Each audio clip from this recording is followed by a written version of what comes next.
Hi everyone, welcome to Ratcliffe Roundup. This is our psychology special. We're going to do a little bit of myth busting and talk about some of the misunderstandings in psychology. I'm Mrs Slusarenko, I teach A-level psychology and I'm joined by Izzy. Isha. I'm Miggy. And they're all year 12 students currently. So we thought we would talk a little bit today about what psychology is and some of the more interesting misunderstandings people might have about the subject. So psychology, I should ask you guys, but I have prepared what psychology is. It's the science of mind and behaviour. So we're interested in studying people's thoughts, behaviours and emotions, but scientifically. This is not popular psychology. This is not anecdotal. This is not my mate does this or I saw that on TikTok. This is replicable, controlled scientific evidence that we're looking for that tells us about the way people behave and people think. That means that there's a lot of myths out there and a lot of misunderstandings about behaviour.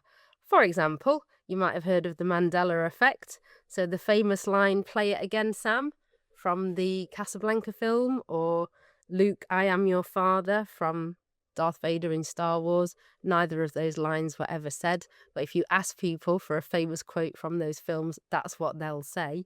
It comes from the idea that a lot of people have the false memory that Nelson Mandela died in prison when in fact he did not. And it's one of the first things you learn in year 12 is that memory is not a tape recorder. It's not a video camera. It does not play things back objectively and truthfully. And you shouldn't rely on eyewitness testimonies for the same reason. Okay, Izzy, what are you going to talk to us about today? I'm talking about the misunderstandings between psychopathy and sociopathy, as people normally are confused between the two and don't really know the difference. Absolutely. Take it away. So, sociopathy and psychopathy are popular non-clinical terms used to describe the distinct pattern of traits under the diagnosis of antisocial personality disorder. It's important to note that the term antisocial refers to harmful behaviours towards people, whereas asocial just means not liking social interaction. The media heavily distorts both psychopaths and sociopaths. Most psychopaths are never violent, and many are high-functioning professionals. Psychopaths are often considered born expressing a lack of emotion and remorse. They're believed to be cold and manipulative and have the ability to mask their lack of emotion, and they're able to mimic others to seem normal. So, you know when you talk about serial killers Yeah. with that are psychopaths, would you say that something is triggered to make them that way and it's not just them being a psychopath? Because often them having no remorse obviously is blamed on psychopath, but people just think people that are brutal and like that are always psychopaths. Does that make sense? Yeah, so it's actually believed to be largely neurobiological. So basically, that they inherit the traits of psychopathy from their parents. And what you said earlier, so psychopaths actually are normally high-functioning individuals with psychopathic traits. So your average doctor, surgeon, lawyer may well have psychopathic traits and lack empathy.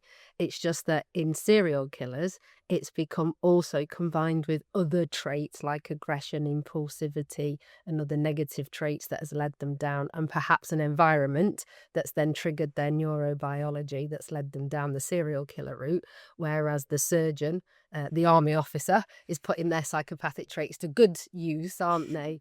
And they're non-clinical terms. So when we talk about a psychopath, it's not a diagnosis. It doesn't come under DSM, the big book for psychiatry that diagnoses disorders, but psychopathy is a part of antisocial personality disorder, isn't it? Yeah. Yeah.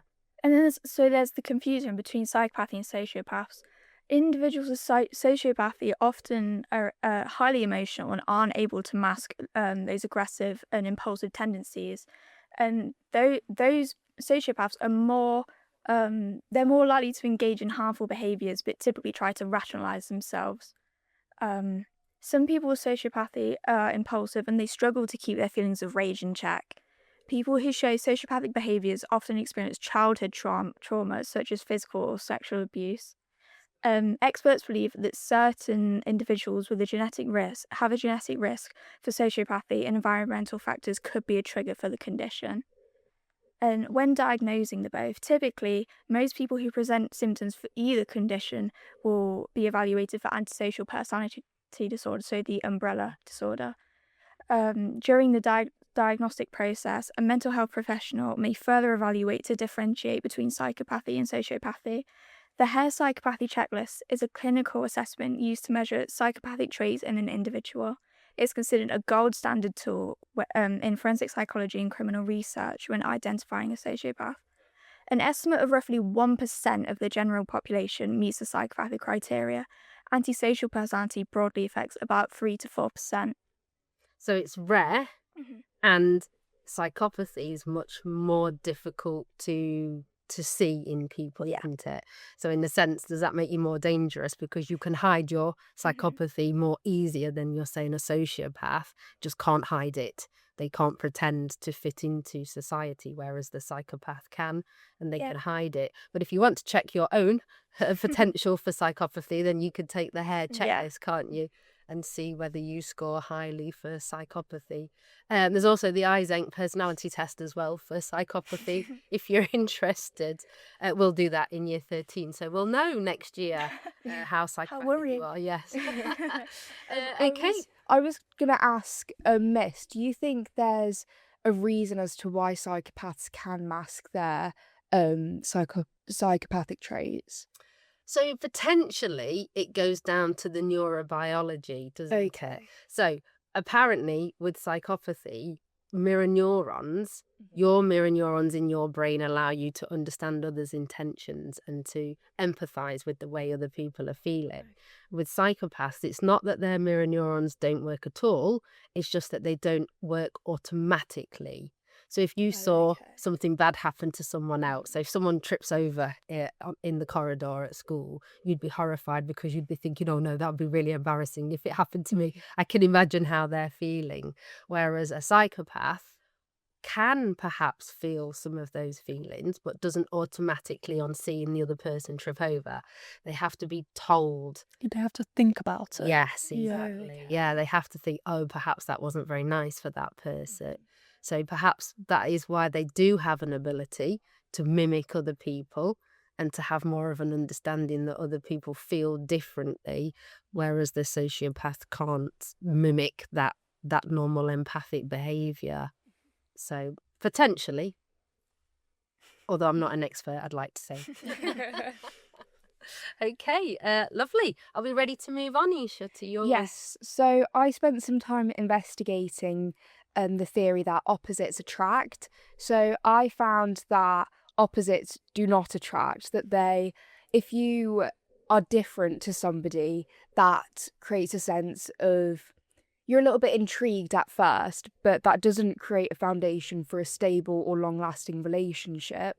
I found that similarities in values, religious values, similar family backgrounds and educational levels, that usually creates a more stable relationship. I found that the Colorado University tested millions of couples over a century and found that 82 to 89% of traits between partners were similar rather than opposite, which confirms the assortative mating principle.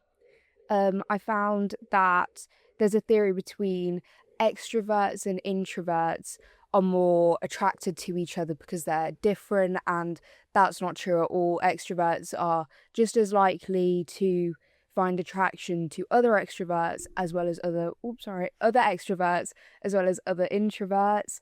And the biggest misconception is that being opposite to somebody is often confused with being complementary. That if your traits, say you were very talkative, you would often be attracted to somebody who isn't, because they complement you talking and they can listen better to what you're trying to say. Absolutely. That's a big one, isn't it? That opposites attract. Everybody sort of knows that saying. And the Fatal Attraction Theory, really good film as well, if you've seen Fatal Attraction, is that that opposite thing that makes you initially think, oh, that's funny, that's attractive, I'm really drawn to that, is often the thing that then kills the relationship Yes. off. And that's the thing that's going to be really annoying when the relationship then breaks down later. So yes, complementary emotions and behaviors will help a relationship stay stable over time, won't they? Yes. Yes, but being the exact opposite of somebody is not a good idea. In fact, evidence shows that the longer you're together in relationships, the more similar you become. Yeah. Your attitudes, your values, the way you vote, political beliefs, etc. They all become much, much more aligned with each other. So yeah, be very careful with opposites attract. They might attract, but they don't necessarily stay together very long, do they? Yeah, lovely. Okay, anything else that you want to talk about? Well, I was thinking, photographic memory, that's actually a myth. It's not real. And like, I think obviously if you don't do psychology, like, you won't know this, but the way memory works is it goes into your short-term memory, and that's only if you pay attention. And then if you repeat that and you use repetition, then it goes into your long-term. But you have to keep on repeating it and repeating it and repeating it for it to stay in your long-term, basically. So you've got to have some sort of superpower to have a photographic memory. Like, it's not real. When people are going, yeah, I could just look at that and I'll remember it forever, that's a lie. I think the misconception is that for some people, they don't have to rehearse it for as long, so then they think they have a photographic memory, but that's obviously not the case. Yeah. The research suggests it's actually what we call eidetic memory rather than photographic. And if it exists in a tiny, tiny percentage of young children. And it's an ability that they often show quite young. So at 4 or 5, you're amazed that a child can remember, for example, all the capital cities of all the countries in the world at such a young age. But it can be that they've looked at a map or a globe and they have that ability to just remember what they've seen. But often it doesn't apply to, like you say, learning A-level psychology. It doesn't apply to that. It can apply to, to things that they're interested in. And it's often an ability that then it sort of, it doesn't then really hold true as you grow older and have to learn information. So one theory says you have to repeat over and over again, which obviously photographic memory would absolutely not agree with. It's probably just important, maybe, before we finish, to talk about the most recent research on chemical imbalance as well. So according to the British Psychological Society, 85 to 90% of the public believes that depression and other psychological disorders like schizophrenia are caused by low levels of particular neurotransmitters. So low levels of serotonin in depression or OCD, or high levels of dopamine in schizophrenia. And now the latest research from University College London says that chemical imbalance is not a cause of depression. In fact, we don't know what a normal level of neurochemicals is for the average person, so we definitely can't say that an imbalance would cause depression, and that depression's more strongly linked to negative life events which lower your mood. We are not saying that antidepressants do not work. They do. They alter your level of serotonin in your brain and can relieve your symptoms, but that is not the cause. Just as in, if you have a headache and take paracetamol, which relieves your headache, it wasn't the lack of paracetamol that caused the headache. Can't SSRIs, like, antidepressants and stuff, can't they cause permanent effects though? Like, yes. Yeah. So they are looking now at some of the permanent effects, which can also be in sexual dysfunction, which is quite distressing as well. So even when you come off the drug, those side effects don't necessarily go away. So yeah, it's just a new way of looking at our theories of what causes mental disorders. We might have some treatments that work, but it doesn't mean that we found the actual cause. If you know how we're in a stage, like, obviously adolescents are most at risk of being depressed, or I think that's what you said. If we're in a stage where we're still kind of learning how to cope with our emotions and like self-soothe, Wouldn't it affect us if we went on SSRIs and then came off them and we don't know how to cope with our own emotions? Potentially, although obviously if you go to see a GP, that is often the first line of treatment because we know it's effective. And because there can be waiting lists to get any other form of treatment. So SSRIs are often a really important first line defense in that sense. But yes, obviously, lots of mental disorders start in adolescence because it's such a time of change. And it's a time when you're taking exams, there's a lot of anxiety and stress, you're moving away for the first time, perhaps going to university and looking after yourself. So it can be a time where you are most at risk of disorders starting, of the symptoms starting to show.